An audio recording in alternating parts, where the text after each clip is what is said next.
choir break this time. Amen. Amen.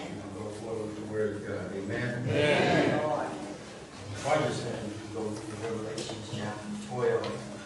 All right. Starting at verse number 7. Again, all this week.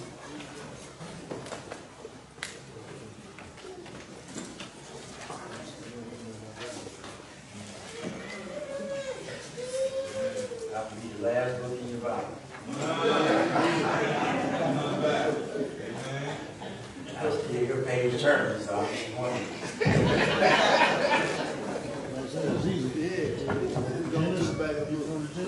Revelation chapter 12, starting verse 7. The war broke out in heaven.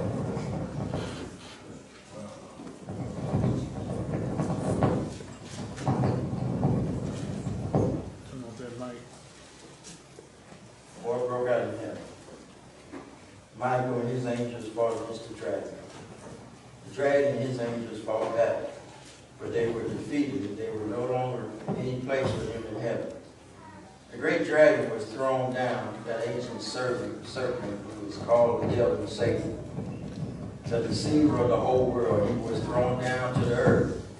His angels was thrown down with him.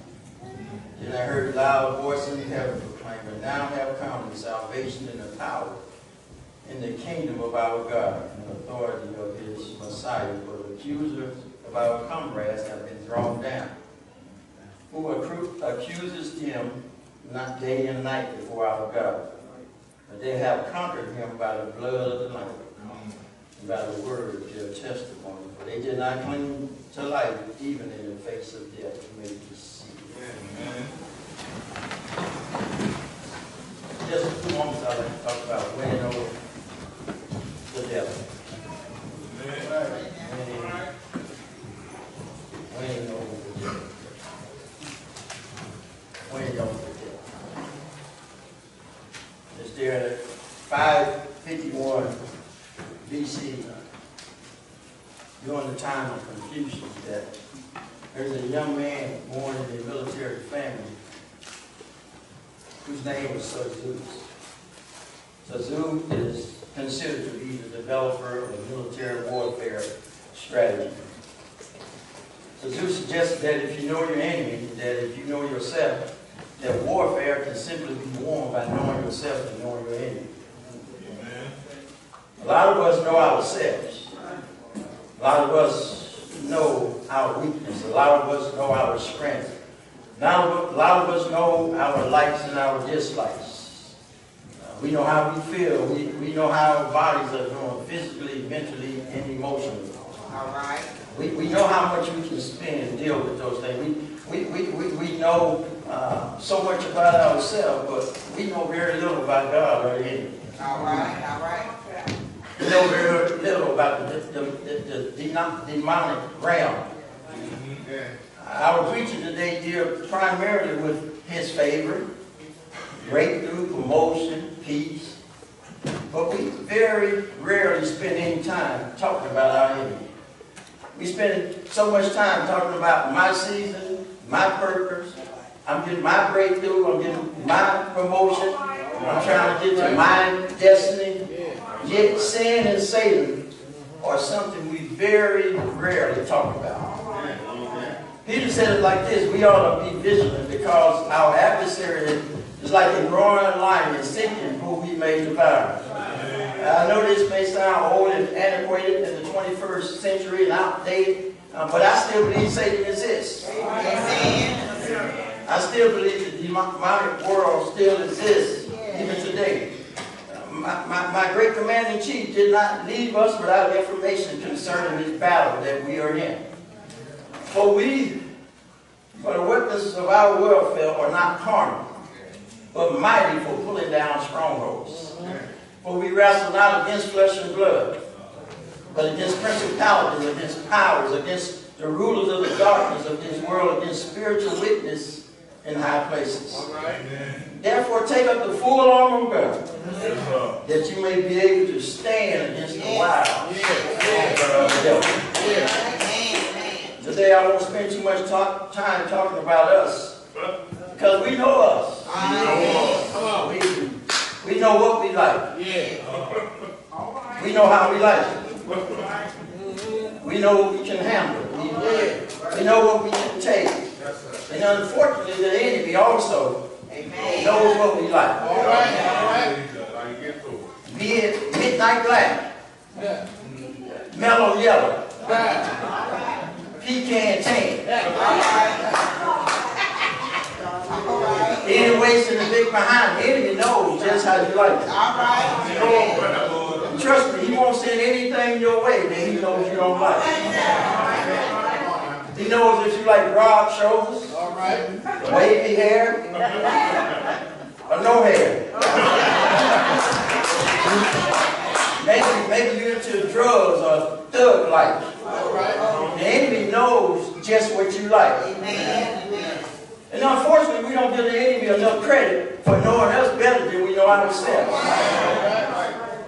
So now our text in John, the Revelator is exiled to the Isle of Patmos. He gives what is called a post-apocalyptic view of the world after the rapture of the church. Here in Revelation 12, we see how the enemy is trying to antagonize the saints. This passage is called one of eschatology, meaning future events. But it also shows us how to live in the here and now. Number one, we have dispositional tactics. Dispositional tactics. Verse number 7, and war broke out in heaven. Yes. Michael and his angels fought the dragon. Yes. The dragon and his angels fought back. A disturbing picture. There's war in heaven. Yes, sir. Can you believe the devil has went to heaven to start war? War in heaven? I thought that's where God and all his angels reign. Satan has enough audacity. He has enough intestinal fortitude to go to heaven and start a war. That's amazing, because many of us in the 21st century don't realize that if Satan can go to heaven and start a war, what makes you think he won't go to your home? Yeah, I know you can speak in tongues. I know you talk a big Bible. I know you can quote a whole bunch of scriptures. I know you know how to dress like church folks. You know what Sundays to wear the big hat. You know when to wear black and white. You know that the decorum and protocol of the church. And somebody has told you got a calling on your life, and now you think you're exempt from the attacks of the enemy. So much so that you're judgmental at everybody else. That nobody is right but you. You feel like now that everybody else got problems but you. Matter of fact, you're the doctor to fix up everybody else's problems. And you fail to realize that everyone in here has got some issues. You think you're so saved and so anointed that you grew up saying hymns and praise and worship songs. You think that when the enemy sees you, he goes the other way. But there are some folks in this house that like when you say that even though I'm saved, if you catch me outside my office in the hallway with the wrong tone of voice, I might just lose that here. Even though I'm saved, I ain't quite delivered from it. I still got some good left in.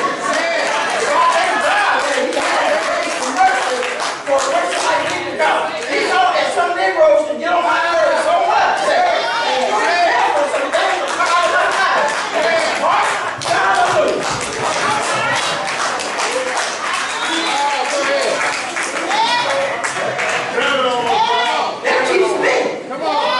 From pointing the bony finger or scrutiny at somebody else.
ain't no cussing out some folks, you just shook their hand. What we doing? Yeah, what we doing? I know I will. Tell it over. Tell me now. Disciplinary methods. Out. They hit me. I'm going, Jesus. War broke out in heaven. Michael and his angels fought against the dragon. The dragon and his angels fought back. So Shu says, and I know Dr. Dozier is going to correct me because she's a Chinese expert on names. I know I'm tearing that it says a good leader will have people who are on one accord. A good leader will have people who are on one accord. It is right there in the text. A good leader who will have people on one accord, so much so that they would give their lives for their leader. The text says right there in verse number 8, it says, the dragon and his angels fought back. The dragon and his angels fought back. It's not just Satan who is fighting in heaven all by himself. Just believe that before the world was created that Satan had been kicked out. Lucifer had been kicked out of heaven. And for trying to usurp the power and authority of God, he was given the job of praise and worship. When things didn't go his way, God kicked him out. And actually in Genesis 6, we read about the Nephilim. Those were some other angels that had been kicked out. But the Bible says in Genesis chapter 6 that they seen some women. And because they seen women, they left their proper abode and cohabitated with these women. That's what the Bible says. That the angels cohabitated with these women. And that's why I say all the time, if God made anything better than a woman, he kept it for himself.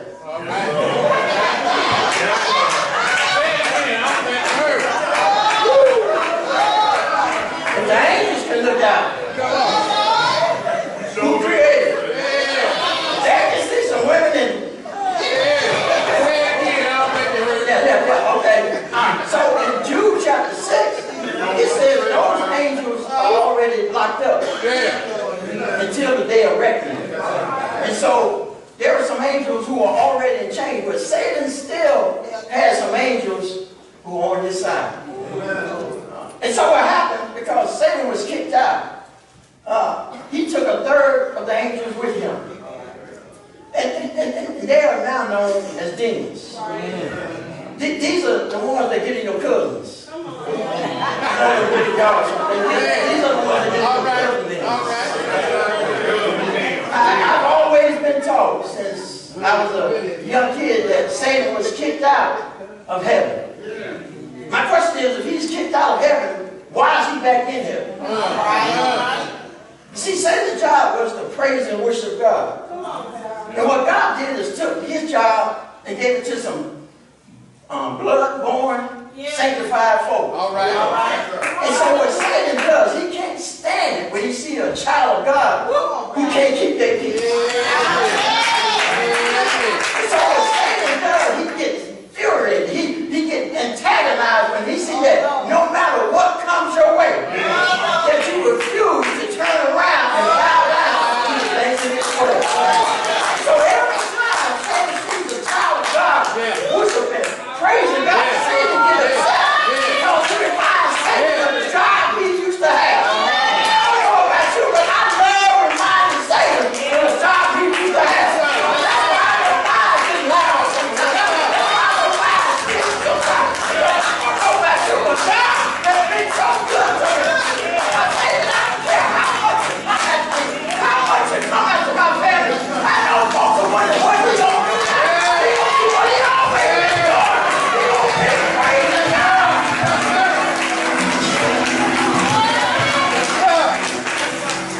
always been doing. I love this verse cover. Watch verse number 10. 10 says like this. Then I heard a loud voice in heaven proclaiming, now have come the salvation and the power and the kingdom of our God, the authority of his Messiah. For the accuser of our comrades have been thrown down. who accuses them day and night before our God. Satan's job used to be one of admiration. Yeah. Now his job is one of accusation. Every day and every night, it's right there in the text, Satan goes to God accusing the saints before God. And it's amazing that Satan has enough respect for God to go talk to God twice a day. And some of us ain't talked to God since Moby Dick was little. I don't know about you, but I refuse to allow the enemy to talk to God more than I do. Matter of fact, if some of us ain't on Facebook so much, spend some of that time talking to God, we wouldn't walk around with a defeated mentality all the time. If you can go talk to God twice a day, how many times a day can you go talk to God? You don't have to agree with me, but it's right there in the text. It says he goes there twice a day. Matter of fact, some of us ain't got to tell them no because we ain't been doing that.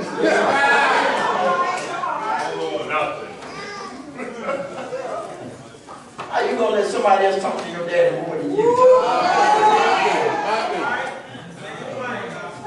Thirdly, deceitful appearances. That's there in verse number 9, deceitful appearances. The great dragon was thrown down, that ancient serpent who is called the devil and Satan, the deceiver of the whole world. The verse confused me because they call him the great dragon. Then he called him the serpent. Then he called him the devil and Satan. And I wonder how could he be all of them at the same time? One thing the text taught me, you expect him to come one way, he comes another. But it also made me think, I can remember when all my kids was younger, I could carry them in one hand. My wife said I used to carry them like a sack of potatoes. I would carry them all in one hand, but now when I look at all of them, they can carry me. And I wonder, how did they go from me carrying them to too big and too heavy for me to carry them? My common sense kicked in and said, because you fed them. Say, because you fed them and you took care of them. It made me think, back in Genesis chapter 3, he was a serpent. Amen. Now in Revelation chapter 12, he's a dragon. Amen. Genesis 3, a serpent. Revelation 12, he's a dragon.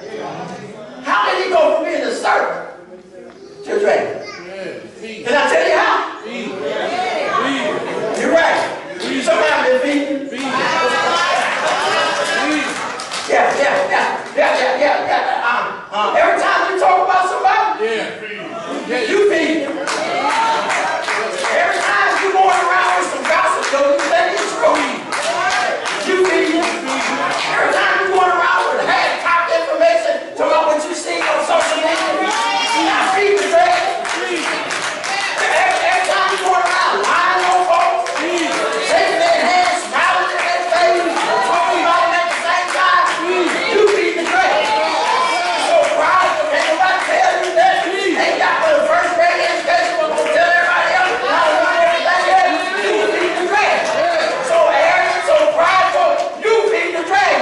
Don't mind cussing folks out, hanging out their hands, get your drink on. You feed the dragon. Tore from the floor up, you feed the dragon. When everything can be the way you have to fit, you feed the dragon. Y'all can sit down on me all day. You feed the dragon. Y'all feed the dragon. Stop having so much confusion going on.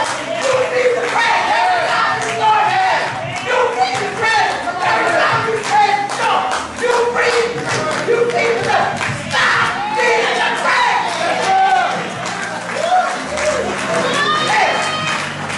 Stop feeding. Stop feeding. Stop feeding. The only reason why he's going on with feeding.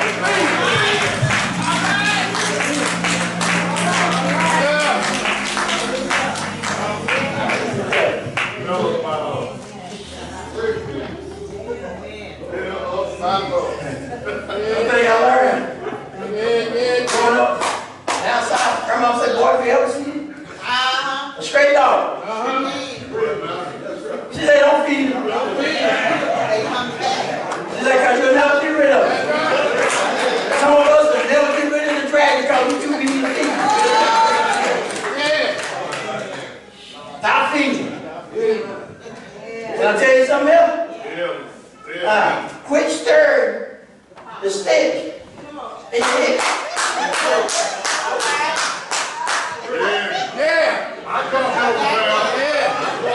Stop stirring your stick in it. Oh, it already stinks. You ain't got no sterilized stick to stir it up. The more you stir it, the worse it smells. Stay out the pot. It already stinks. Stop stirring in the pot. Oh, it stinks.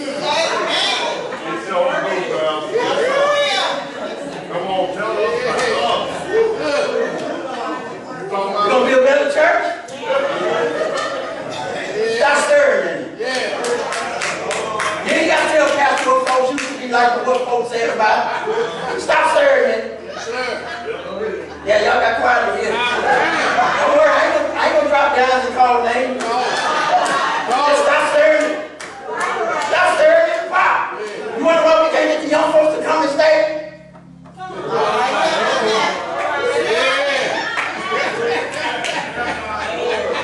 This way I've been doing it, I'm going to keep doing it that way, so I ain't changing that.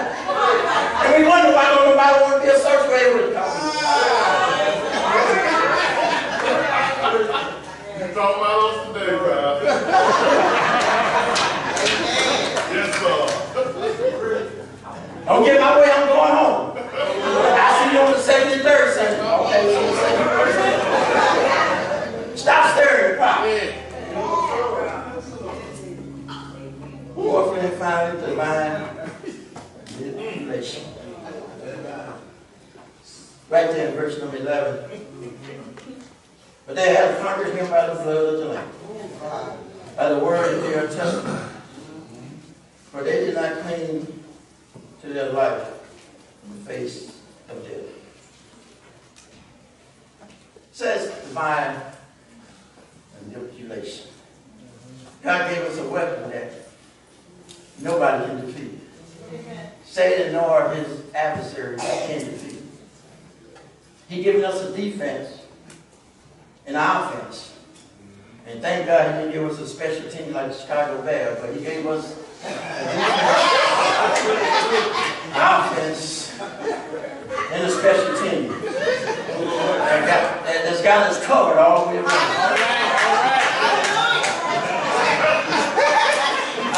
It's right there in the text. It says, we won because of the blood of the Lamb. He says, we got victory because of our testimony. Yes. I like that because what he's saying is that when Satan throws an accusation, we ought to throw up admiration. When somebody cuss you out, we ought to say hallelujah. When folks talking about you and what's going on in your family life, you ought to say he was wounded. He was bruised for my iniquity, and the chastisement of my peace is upon him. And by his stripes, I'm healed. Lies spoken on you. People telling you what you can't do. Then that's when you ought to say, I can do all things through Christ. Strengthening no weapon formed against me shall prosper. Every lying tongue shall be condemned. We can overcome by the blood of the Lamb and by the word of our great God. He says we ought to have some testimony. Anybody in the house got some testimony of what God has done for you? Anybody in the house can talk about some danger seen and unseen, and you know the Lord is fighting with him today because there had not been for the Lord on your side. I should have been dead. Should have been sleeping in my grave. But you know what? I got some testimony. And the saints in the house got some testimony. Ain't God been good to you? Ain't God been making a way for you? Anybody got a testimony that God has been always good to you? And God has led you on the back of the night. Right? It was something out. You've been a doctor for you. In the sick room.